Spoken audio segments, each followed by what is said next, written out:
और आइए चर्चा की शुरुआत करते हैं। हमारे साथ बेहद ही खास दो मेहमान जुड़ रहे हैं, आपका परिचय करा देते हैं। हमारे साथ भारतीय जनता पार्टी के प्रवक्ता ब्रजेश पांडे जी जुड़ रहे हैं, हमारे साथ वरिष्ठ पत्रकार रमेश शर्मा जी भी जुड़ रहे हैं। बहुत स्वागत है आप दोनों का न्यूज़ 24 मध्य प्रदेश छत्तीसगढ़ पर, और आप दोनों को मेरा नमस्कार। सबसे पहले ब्रजेश पांडे जी, आपसे चर्चा की शुरुआत करते हैं। आप सत्ताधारी पार्टी के प्रवक्ता हैं। BEML जब भोपाल में GIS हुई थी उसमें ये कंपनी आई थी और विपक्ष के द्वारा तमाम आरोप लगाए गए कि ये क्या हो रहा है, पैसों की बर्बादी हो रही है। लेकिन आज उसी ग्लोबल इन्वेस्टर्स समिट का एक फलीभूत होता हुआ वो कदम आज दिखाई दे रहा है। ये स्वदेशी की राह पर एक बड़ा माइलस्टोन है। ब्रजेश पांडे जी, न सिर्फ इससे रोजगार लगभग 5000 लोगों को देने की संभावना जताई जा रही है, बल्कि हमारे यहां से जो मध्य प्रदेश से जो कोच बनेंगे वो देश के तमाम राज्यों में सप्लाई होंगे। बेहद गौरव की बात आज। ब्रजेश पांडे जी, ओपनिंग रिमार्क क्या कहना चाहेंगे अपनी शुरुआती टिप्पणी में? देखिए पवन जी, बहुत महत्वपूर्ण विषय पे आज आपने इस परिचर्चा को रखा है और आपने पैनल में हमारे साथ आदरणीय श्री रमेश शर्मा जी को रखा है जी। निश्चित रूप से रमेश शर्मा जी मध्य प्रदेश के पहली पंक्ति के प्रखर पत्रकारों में गिने जाते। महत्वपूर्ण बात यह है कि स्वदेशी का नारा तो इस देश के अंदर देश के राष्ट्रीय पिता महात्मा गांधी जी, सरदार वल्लभ भाई पटेल जी ने दिया था जी। और महात्मा गांधी जी ने कहा था कि जिस दिन भारत स्वदेशी वस्तुओं का पूर्णतः इस्तेमाल करने लगेगा उस दिन भारत पूर्णतः आत्मनिर्भर बन जाएगा। खैर ये 1947 का दौर था और अब 2025 का दौर है। नई पीढ़ी भी इस चीज को अच्छी तरीके से जानती है कि देश के यशस्वी प्रधानमंत्री माननीय नरेंद्र मोदी जी के कार्यकाल में स्वदेशी वस्तुओं का, चाहे वो रक्षा का क्षेत्र हो, चाहे अन्य क्षेत्र हो, चाहे पर्यावरण का क्षेत्र हो, चाहे कृषि का क्षेत्र हो, स्वदेशी वस्तुओं का, स्वदेशी टेक्नोलॉजी को अपनाने की बातें बताई गई है और हमेशा उसका अनुपालन किया गया है।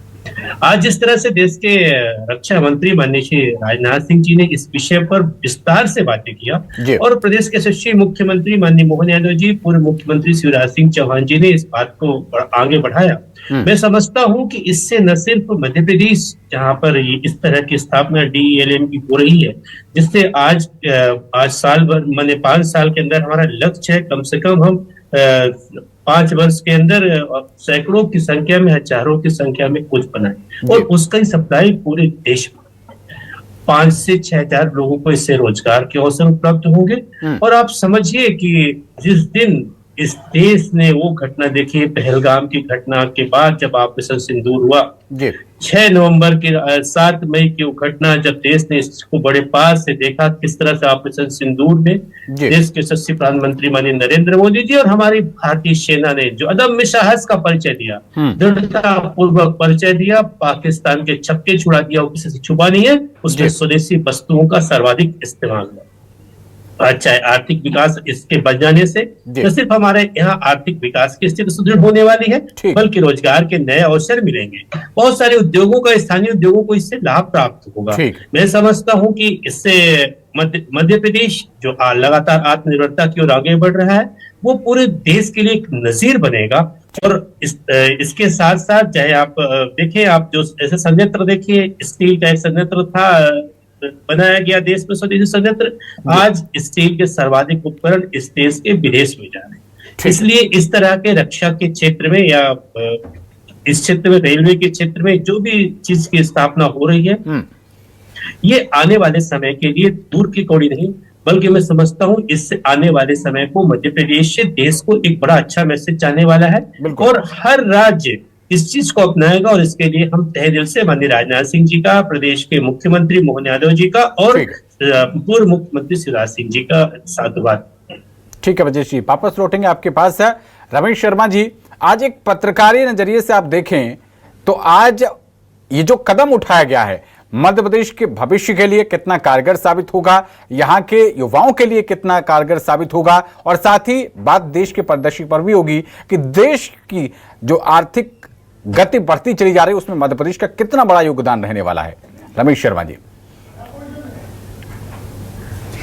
देखिए निश्चित रूप से यदि हम आज के कार्यक्रम की और उसमें आज के कार्यक्रम में जो मेट्रो रेल और जो कोच की जो बनने की बात हो रही है, तो अगर हम इसकी समीक्षा करें तो ये बहुत दूरगामी परिणाम देने वाला है। सबसे पहली बात तो अगर हम इसको देख लें क्योंकि इसमें जो कोच का निर्माण होगा वो पूरी की पूरी स्वदेशी तकनीक पर होगा। जी। हम भारत में जहां भी जितनी भी अतीत में भारतीय वाङ्मय में दृष्टि डालते हैं तो स्व के ऊपर स्वदेशी के ऊपर बहुत बात हुई है। स्वामी ब्रजानंद जी को देख लें, स्वामी दयानंद जी को देख लें, विवेकानंद जी को देख लें, जी, बंकिम बाबू को देख लें। और अगर सार्वजनिक रूप से देखें तो सबसे बड़ा सम्मेलन 1905 में कलकत्ते में स्वदेशी को लेकर के हुआ था, जिसमें बिपिन चंद्र जी पाल थे, लोकमान्य तिलक थे। तो ये जो लोग थे वहां पर, रविन्द्रनाथ टैगोर थे उसमें श्री, तो ये जो सारे के सारे लोग थे वो स्वदेशी पर जोर देते रहे। लेकिन और आगे चल करके फिर गांधी जी ने पूरे स्वदेशी की कल्पना की और उन्होंने स्वदेशी को भारत की आत्मा बताया। तो स्वाभाविक रूप से कहीं ना कहीं आज का ये जो कार्यक्रम है, रेलवे का जो कोच है, ये भारत की आत्मा को मजबूत करने वाला है। और अगर भारत कभी विश्व गुरु रहा है, सोने की चिड़िया रहा है, तो वो अपने स्वदेशी के आधार पर, स्वद के आधार पर ही रहा है। वो उधार के सिंदूर से कोई सुहागन नहीं बनती। कहीं ना कहीं जो आत्म चेतना जागृत होती है स्वद के भाव से, स्वदेशी के भाव से, आज का कार्यक्रम उस चेतना को जगाने वाला है।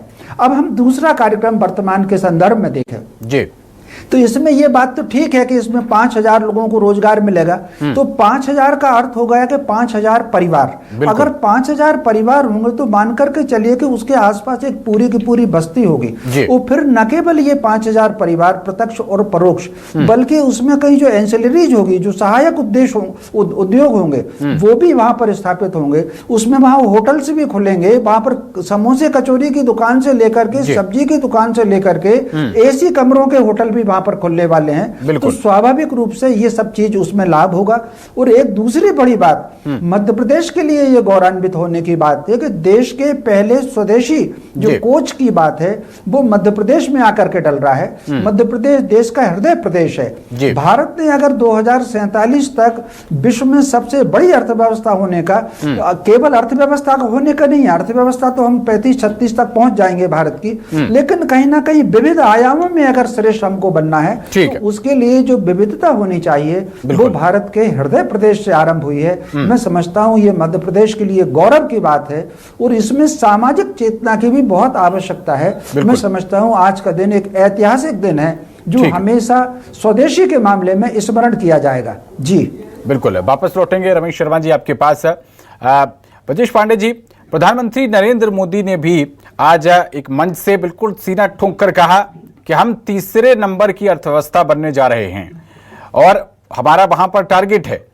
तो ऐसे में स्वदेशी की बात करना, प्रधानमंत्री मोदी ने आज तीसरी बार स्वदेशी को लेकर विशेष तौर पर फोकस किया। आज मध्य प्रदेश में स्वदेशी की दिशा में जाने को लेकर क्या और मध्य प्रदेश सरकार कदम उठा रही है?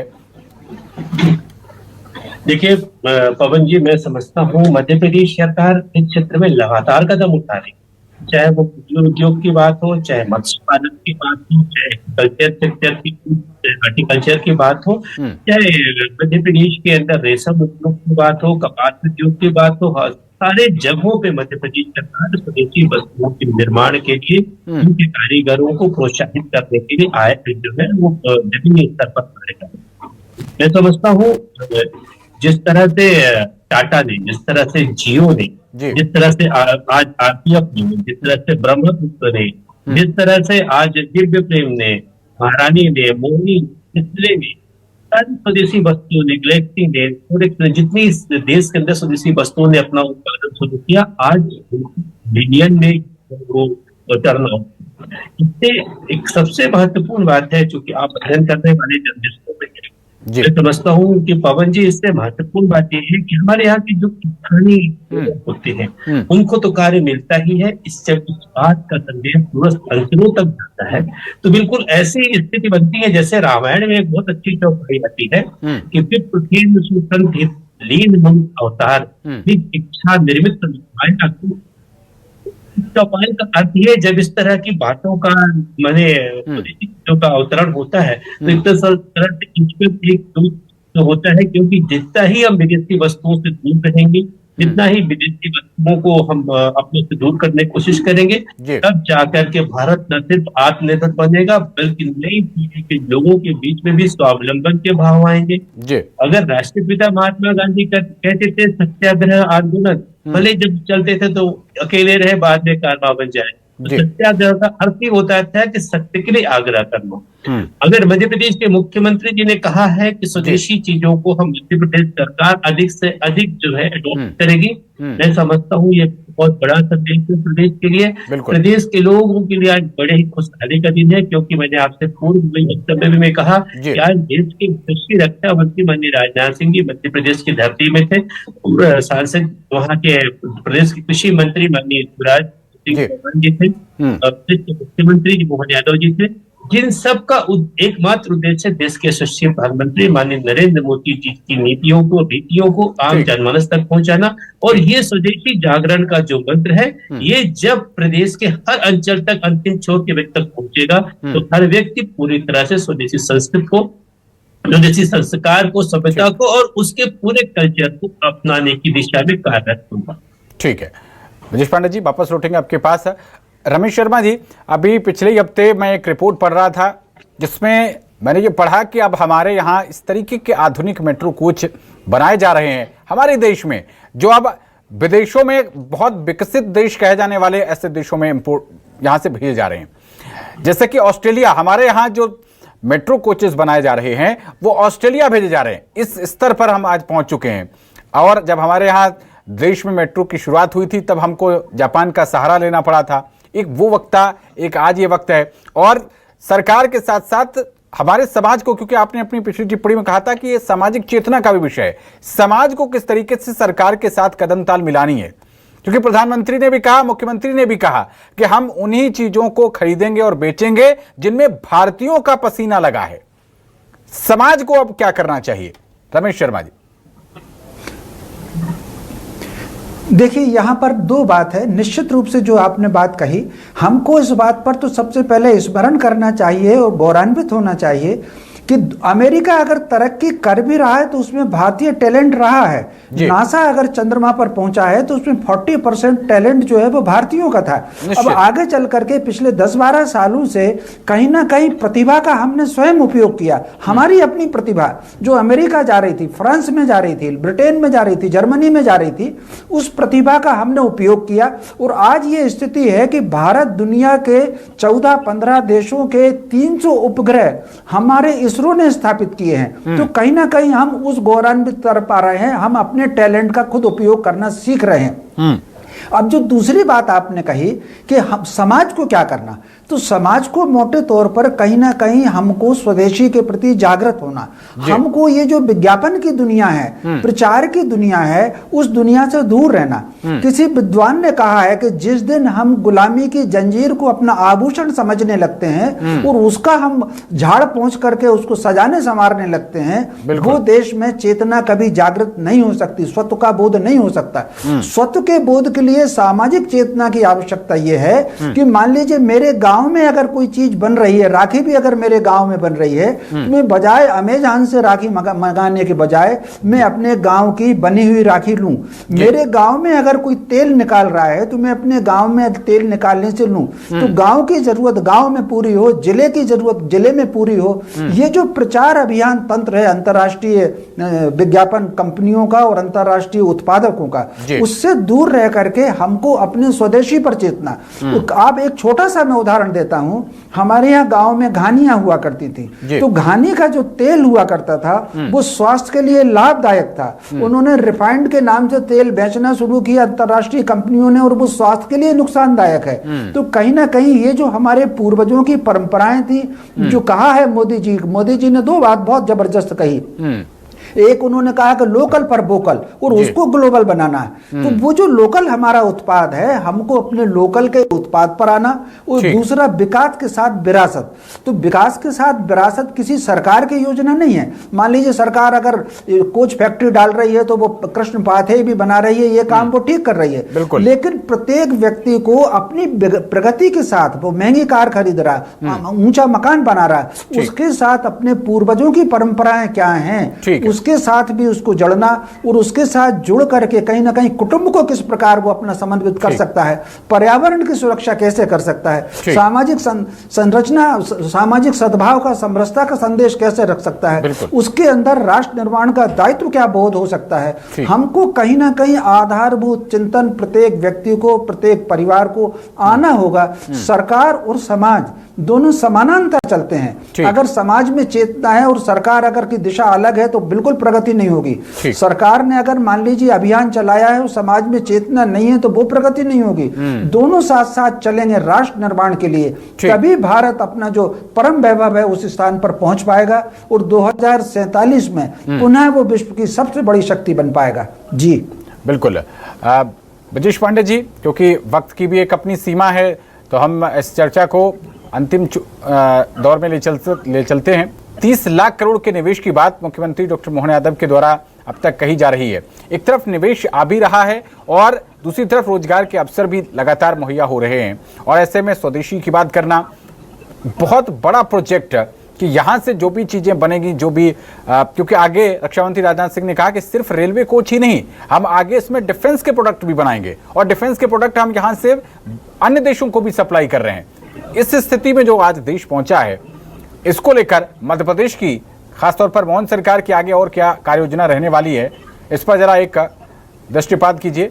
और देखिए पवन जी, बहुत सीधी सी आज इस ग्लोबलाइजेशन के युग में जब पूरे देश में अंधाधुंध प्रतियोगिता चल रही है, आप चाहे रशिया यूक्रेन की बात करें, चाहे फिलिस्तीन की बात करें, चाहे इजराइल की बात करें, अन्य कंट्रियों की, ऐसे समय में, ऐसी स्थिति में अगर भारत डिफेंस के क्षेत्र में स्वदेशी वस्तुओं को बनाना शुरू करने का प्रयत्न करता तो हमको किसी भी दूसरे देश पर निर्भर नहीं रहेगा। बहुत अच्छी बात शर्मा जी ने कहा कि नाशर का साइंटिस्ट अगर होगा तो उसकी भी जड़ कहीं न कहीं भारत से जुड़ी रही होगी। चंद्रमा में पहुंचने से लेकर 9 ग्रहों पर राजा सूर्य तक पहुंचने की भारत अभियान के अंतर्गत।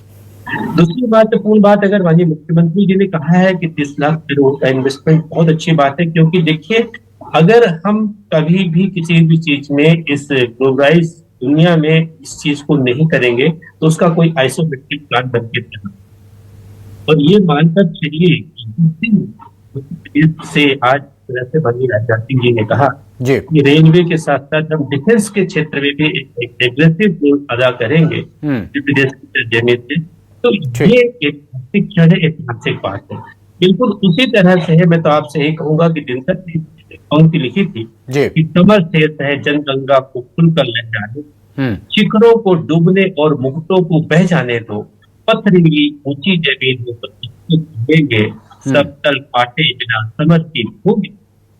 इसी तरह का दृष्टांत है। मैं समझता हूँ ये मध्य प्रदेश के लिए बहुत देश के 2 महान 3 महान एक मंच पर एक साथ थे और तीनों ने जिस तरह की बातें ये मध्य प्रदेश के अभिनव प्रयास है। मैं समझता हूँ इसकी जितनी हो की जाए उतनी। बिल्कुल, आपने दिनकर जी की पंक्तियों का जिक्र किया। ब्रजेश पांडे जी, एक पंक्तियों के साथ इस कार्यक्रम का अंत करते हैं। पंक्तियां मुझे भी याद आ रही हैं। मुझे रचनाकार का नाम नहीं पता है, लेकिन पंक्तियां बहुत अच्छी लगी थी कि जो भरा नहीं है भावों से और बहती जिसमें रसधार नहीं, वो हृदय नहीं है पत्थर है जिसमें स्वदेश का प्यार नहीं। और इसी स्वदेशीकरण को लेकर मुख्यमंत्री डॉक्टर मोहन यादव, रक्षा मंत्री राजनाथ सिंह ने आज एक मील का पत्थर भूमि पूजन की शुरुआत की है। और यहाँ पर जो फैक्ट्री लगेगी वो न सिर्फ मध्य प्रदेश को आर्थिक रूप से संबल प्रदान करेगी, बल्कि देश की प्रगति में जो प्रधानमंत्री नरेंद्र मोदी ने अर्थव्यवस्था को तीसरे नंबर पर ले जाने की बात कही है, उसमें मध्य प्रदेश की भूमिका अग्रणी रहने वाली है। बहुत शुक्रिया ब्रजेश पांडे जी और रमेश शर्मा जी, आप दोनों का न्यूज़ 24 के साथ जुड़ने के लिए, और दर्शकों आपका भी बहुत शुक्रिया इस चर्चा को सुनने के लिए, इस कार्यक्रम को देखने के लिए।